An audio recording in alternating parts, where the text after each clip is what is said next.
نبی پاک علیہ الصلوۃ والسلام کی تبلیغ کے 3 دور ہیں۔ ایک تو حضور نے اپنے قول سے تبلیغ فرمائی ہے، وہ 40 سال کی عمر سے محبوب نے اعلان فرمایا اور تبلیغ کی، اور ایک نبی پاک صلی اللہ تعالیٰ علیہ وسلم بالواسطہ حضور کی تبلیغ ہے جو آج تک جاری ہے۔ امت کے علماء، مشائخ، مبلغین حضور کے دین کو آگے پھیلا رہے ہیں، تو دراصل یہ بھی تبلیغ رسول پاک علیہ السلام ہی کی تبلیغ۔ اور ایک حضور کی تبلیغ کا دور ہے، حضور کی پیدائش سے لے کر ولادت مبارکہ سے لے کر حضور علیہ السلام کے اعلان نبوت تک۔ اس دوران نبی پاک نے جو تبلیغ فرمائی ہے وہ اپنے کردار سے فرمائی ہے۔ عرب کا وہ معاشرہ جو بڑا میلا کچیلا گدلا ہو چکا تھا، جس کے اندر سراسر مادہ پرستی کا زور تھا، جس کے اندر لوگ انسانوں کی خرید و فروخت کرتے تھے، جس کے اندر بیٹیوں کو زندہ دفن کر دیتے تھے، جس کے اندر جو آدمی جتنا زیادہ مضبوط ہوتا تھا اتنا زیادہ لٹیرا بن جاتا تھا، اس معاشرے کے اندر رسول کریم علیہ السلام نے 40 سال گزارے، اور اس طرح گزارے کہ جو بیگانے بھی تھے وہ بھی کہا کرتے تھے یہ صادق ہیں، یہ امین ہیں۔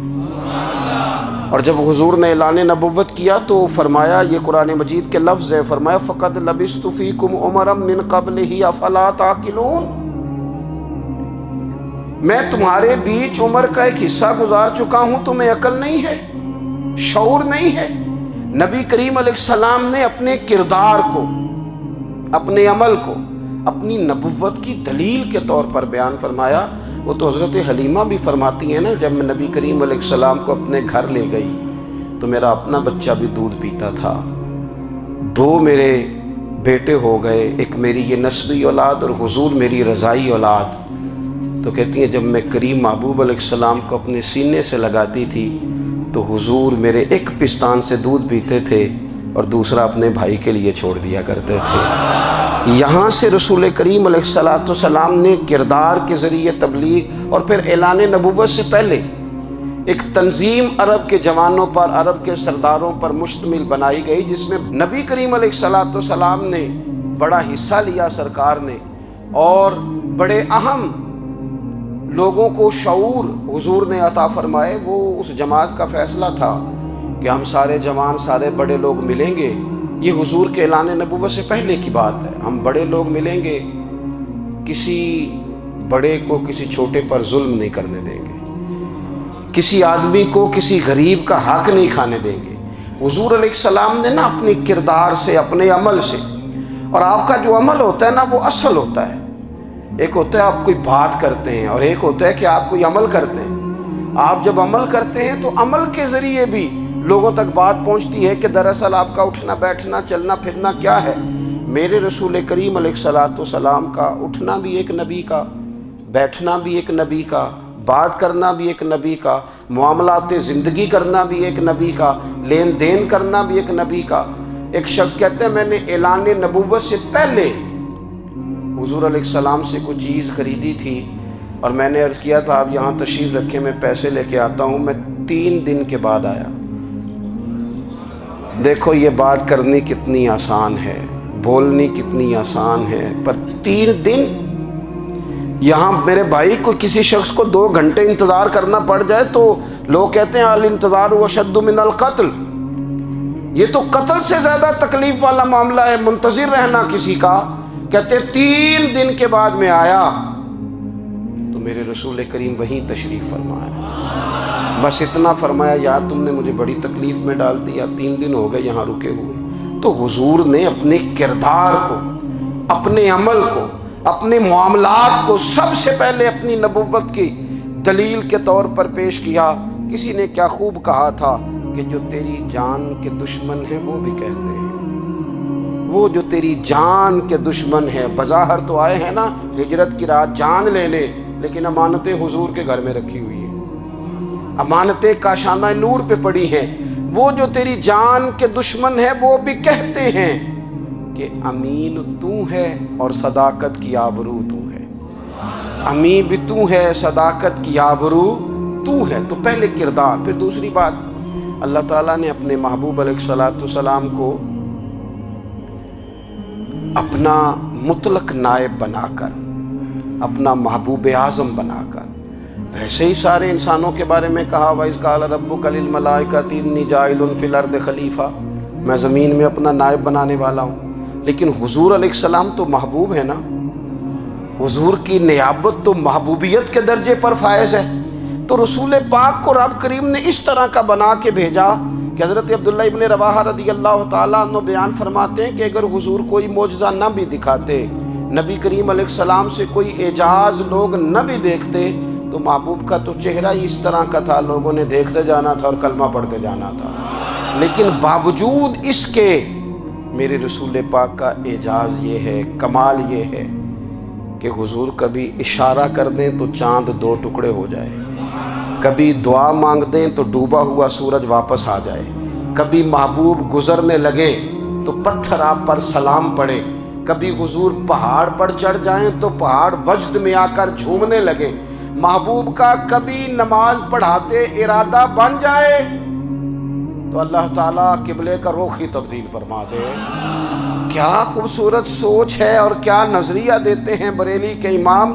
فرماتے ہیں اجابت کا جوڑا عنایت کا صحرا، دلہن بن کے نکلی دعائے محمد، اور اجابت نے جھک کر گلے سے لگایا بڑی ناز سے جب دعائے محمد۔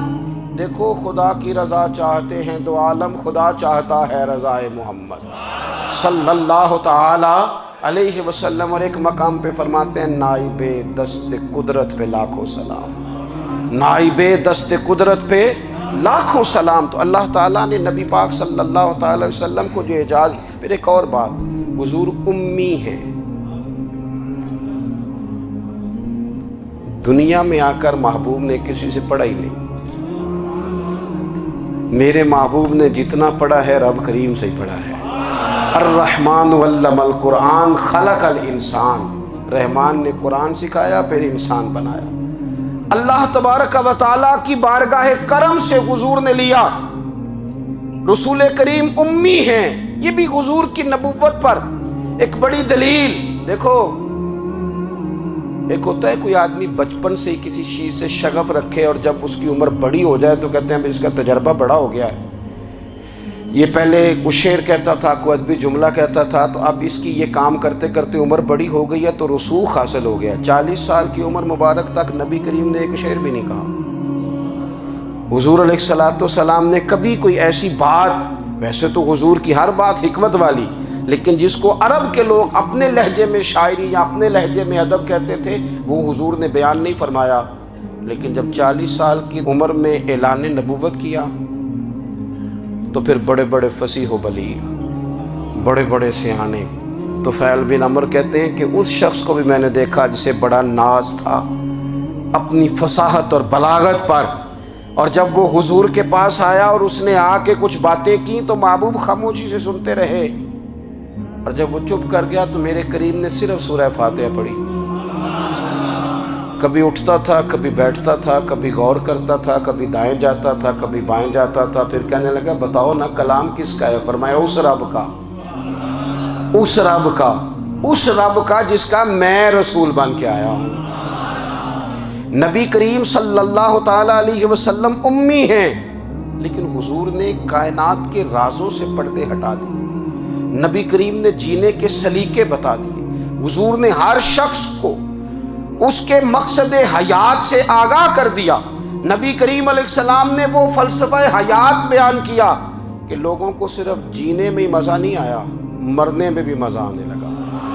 لوگ آگے بڑھ بڑھ کے جانیں پیش کرنے لگے، اپنی اولادیں قربان کر، جو فلسفیوں سے کھل نہ سکا اور نکتہ وروں سے حل نہ ہوا، وہ راز ایک طیبہ والے نے بتلا دیا چند اشاروں میں۔ محبوب کریم امی ہیں، لیکن حضور نے اس طرح دنیا کو سکھایا، اس طرح دنیا کو پڑھایا، اس طرح حضور نے علم کے چراغ اور دیپ روشن کیے کہ قیامت تک جسے روشنی ملے گی نا، اسے صرف دروازہ مصطفیٰ سے ملے گی، اسے رسول کریم علیہ السلام کے در دولت سے ملے۔ کچھ لوگوں نے کہا کہ اپنے پاس سے آیات بنا کے لاتے ہیں، اپنے گھر میں بیٹھ کے دعوے کر لینا تو کوئی مشکل کام نہیں نہ ہوتا، سارے لوگ ہی کر لیتے ہیں۔ بلکہ وہ ہمارے ایک بزرگ کہا کرتے تھے، خیالی پلاؤ پکائیے تے گھیو کدے بھی کٹ نہ پائیے۔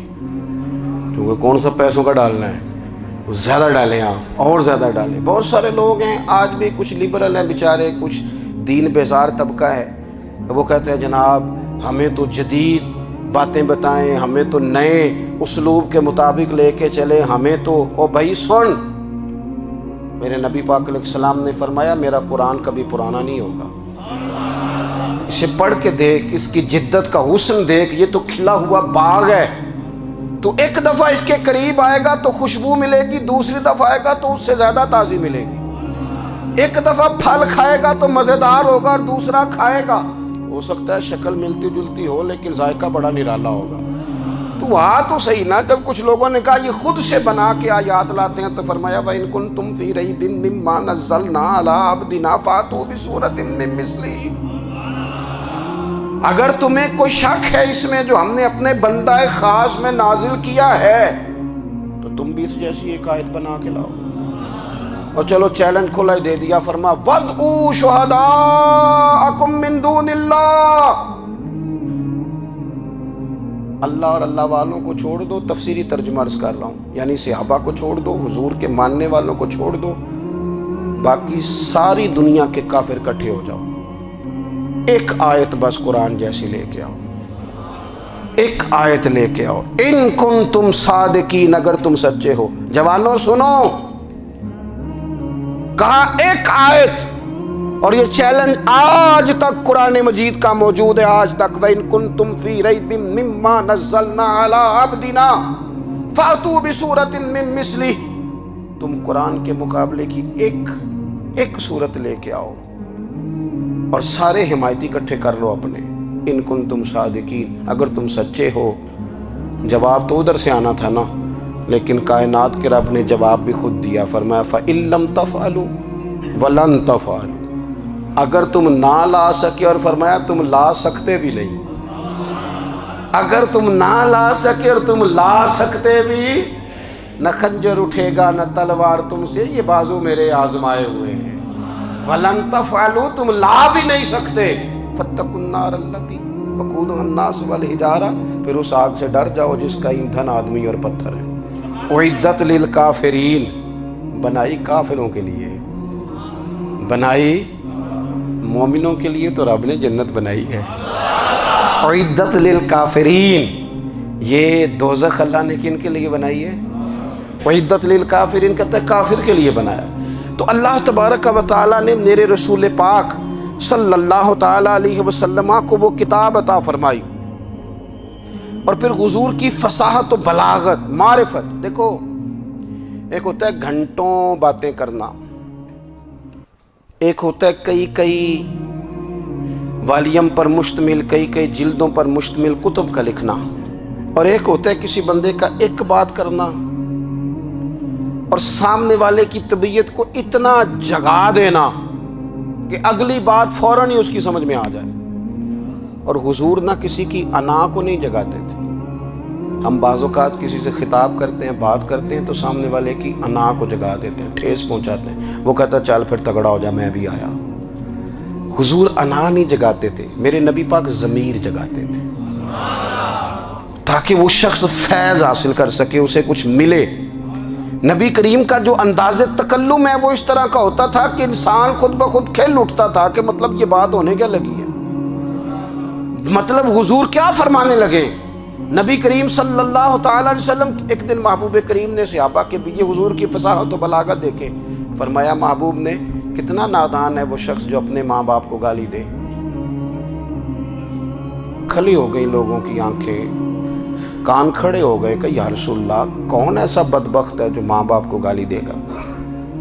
اب جب سوالات ذہنی سطح پر پوری طور پر ابھر گئے نا، تو اب رسول کریم نے بات سمجھائی، یہ ہے فصاحت و بلاغت، تیرے آگے ہیں یوں دبے لجے فصحاء عرب کے بڑے بڑے، کوئی جان منہ میں زبان نہیں بلکہ جسم میں جان نہیں۔ یا رسول اللہ کون ایسا نالائق ہے جو ماں باپ کو گالی دے؟ اب جب ذہنی سطح یہاں تک ابھر آئی تو اب حضور نے سمجھایا، فرمایا جب تم کسی کے ماں باپ کو گالی دو گے نا تو وہ بھی تو جواب میں تمہارے ماں باپ کو دے گا نا، تو فی نفس ہی یہ تم نے خود ظلم کیا ہے اپنے ماں باپ پر۔ کیوں تم نے ایسا لہجہ اختیار کیا کہ جس سے سامنے والے کی انا جاگ جائے اور وہ تمہارے مقابلے میں آ کر کے کھڑا ہو جائے؟ کیوں تم نے اس طرح کے انداز اختیار کیے کہ جس سے سامنے والا بھی سارے پنجے کھڑے کر کے باہر نکل آئے اور کہے آ جاؤ پھر میں بھی میدان میں حاضر ہوں؟ رسول کریم کی فصاحت، بلاغت دیکھیں نا، حضور 2-4 جملوں میں ساری بات سمجھا جاتے ہیں۔ ایک حدیث پاک اگر ہماری سمجھ میں آ جائے، ایک روایت، نبی پاک صلی اللہ تعالی علیہ وسلم نے فرمایا خوبصورت مسلمان وہ ہے جو بے مقصد باتوں کو چھوڑ دے۔ لو، اس سے پوری زندگی سجائی جا سکتی ہے، ایک جملے سے پوری زندگی سواری جا سکتی ہے، کوئی لمبی چوڑی باتوں میں جانے کی ضرورت نہیں۔ کہا خوبصورت مسلمان یہ ہے جو بے مقصد باتوں کو چھوڑ دے، لا یعنی باتوں کو، کیا کہتے ہیں ہمارے دیہات کے لوگ، جڑے پنڈ جانا نہیں اودا راہ پوچھنے دی، لیکن آج کل لوگ باز آندے یعنی جس بات کا بالکل تعلق نہیں نا وہ بات بھی کرتے جاتے ہیں، جس کا شعبہ ہی نہیں وہ بھی چھلانگ لگا لگا کے اس میں آ جاتا ہے۔ ہم اپنا وقت ضائع کرتے ہیں، اپنی صلاحیتیں ضائع کرتے ہیں، اپنا نقصان کرتے ہیں۔ ہم اپنا کام صحیح کر کے نہیں کرتے اور دوسری ساری دنیا کو ٹھیک کرنا چاہتے ہیں۔ او بھائی، آپ جس جگہ جس شعبے سے تعلق رکھتے ہیں آپ اپنے معاملات میں مضبوطی پیدا کریں۔ حضور نے اپنی فصاحت کے ساتھ، بلاغت کے ساتھ لوگوں کو قائل کیا، اور قرآن مجید کی تاثیر کا یہ اثر میرے کریم رسول نے دکھایا کہ رات کو جب حضور بیٹھ کے قرآن پاک پڑھتے تھے نا، جب یاسین والے نبی خود یاسین کی تلاوت کریں، جب طٰہٰ والے محبوب خود طٰہٰ کی تلاوت کریں، غور کرو نا، جب مدثر والے محبوب خود ان جملوں کو ادا کریں، یعنی جن کے بارے میں آیت آئی ہے، جب وہی یہ آیت پڑھیں کہ اِنَّا أَعْطَيْنَاكَ الْكَوْثَرَ، یعنی جن کا ذکر ہو رہا ہے، جب وہ یہ بات کریں کہ یا ایھا النبی اِنَّا أَرْسَلْنَاكَ شَاہِدًا وَمُبَشِّرًا وَنَذِیرًا لِتُؤْمِنُوا بِاللَّهِ وَرَسُولِهِ وَتُعَزِّرُوهُ وَتُوَقِّرُوهُ وَتُسَبِّحُوهُ بُكْرَةً وَأَصِیلًا، جن کے بارے میں آیت آئی ہے، جب وہ یہ کہہ رہے ہوں کہ وَرَفَعْنَا لَكَ ذِکْرَکَ، جب وہ کہہ رہے ہوں وَالضُّحَىٰ وَاللَّیْلِ اِذَا سَجَىٰ، ذرا اس کیفیت کو دیکھیں جب محبوب خود پڑھ رہے ہوں، اور جو حضور پر آئی ہیں اس کا ذائقہ، اس کا لطف، اس کا انداز بھلا کیا ہوگا۔ حضور جب رات کو پڑھتے تھے نا قرآن پاک، تو جو پکے کافر تھے نا، ابو جہل جیسے لوگ، وہ بھی جھاڑیوں میں چھپ چھپ کے مدینے والے کی تلاوت سنا کرتے تھے، حضور کی تلاوت سنا کرتے تھے۔ یہی بہتر ہے کہ پردوں میں وہ پردہ پوش رہے، وہ اگر پردے ہٹا دے تو کسے ہوش رہے۔ رسول کریم علیہ السلام کی تلاوت کا سننا، قریب جانا، یہ اعجاز ہے۔ حضرت فاروق اعظم کہتے ہیں میں طبیعت کا بڑا ڈاڈا تھا، مزاج کا بڑا سخت تھا، زندگی ہمیشہ ڈٹ کر گزاری، باتوں پر کھڑا رہنا آتا تھا، پر جب میری بہن نے مجھے چند آیتیں سنائی نا تو میں تڑپ ہی گیا۔ گھروں آیا سا مار مقامنے نو، ہن مینو مار دے لے چلو، اوے متے عمر دی عمر برباد ہو جائے جتھے عمر سوار دے لے چلو۔ یہ اعجاز ہے رسول کریم صلی اللہ تعالی علیہ وسلم پر نازل ہونے والی کتاب کا۔ پھر حضور نے خبریں دی، نبی پاک نے خبریں دی، حضور نے فرمایا روم فتح ہوگا، وہ ہوا۔ نبی کریم علیہ السلام نے فرمایا شام فتح ہوگا، تو شام فتح ہوا۔ فرمایا ایران فتح ہوگا، تو ایران فتح ہوا۔ سراقہ بن مالک کہتے ہیں ایک گاؤں پر بھی مسلمانوں کی حکومت نہیں تھی، ایک گاؤں پر۔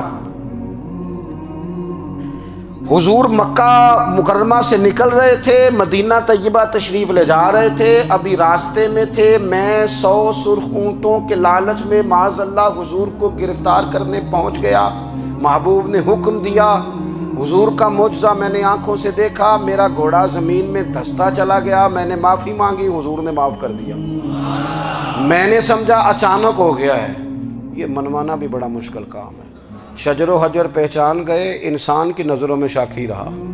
یہ کچھ ایسے لوگ ہیں جن کو منوانا توبہ توبہ، ماننے کو تیار نہیں، دیکھ دیکھ کے بھی ماننے کو تیار ہے نہیں، ماننے کو تیار ہی نہیں۔ کہتے ہیں کہ میں نے